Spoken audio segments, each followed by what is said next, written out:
You definitely get what you pay for because there's a lot of automation that can be built into a very simple design process. And I'm still like, I nervously twitch when you say professional editors such as myself, even though I have been doing it professionally for I know long. you are a professional. Yeah, it's the imposter syndrome thing. And as an aside, imposter syndrome ties precisely into pricing directly. Like I have experience with that myself. When do you upgrade past a nominal amount of money to something that's an actual like investment, and what's the return on that investment?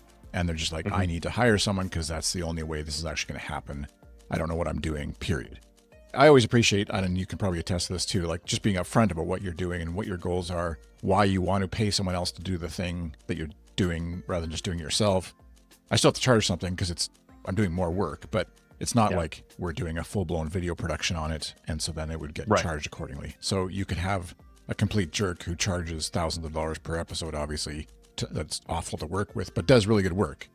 And you could also have the most kind, gentle, helpful person who puts hours and hours into your project that charges you $10 for the episode.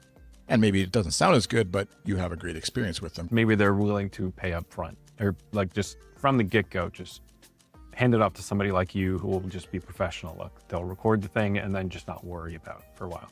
I've always been curious as to how people make the decision to let go of certain things at the literal expense of making less money. I have belatedly come to that realization as well, that even if it means a slight discount on an hourly basis, that recurring revenue is more important and certainly easier to deal with in your brain and on your books. I think it really is just a matter of, there are very few shortcuts. Like you can pay somebody 20 bucks to do a thing on Fiverr. You're going to get 20 bucks worth of work out of them. But it never feels good to leave money on the table. Yeah, yeah. Especially with bigger companies or bigger projects where you're like, let's go into their shareholders, or I could get a little more to help feed my family here. Right. I'm really bad at saying no. I want to give people what they want, but as I get older, I'm less happy about the consequences of that behavior.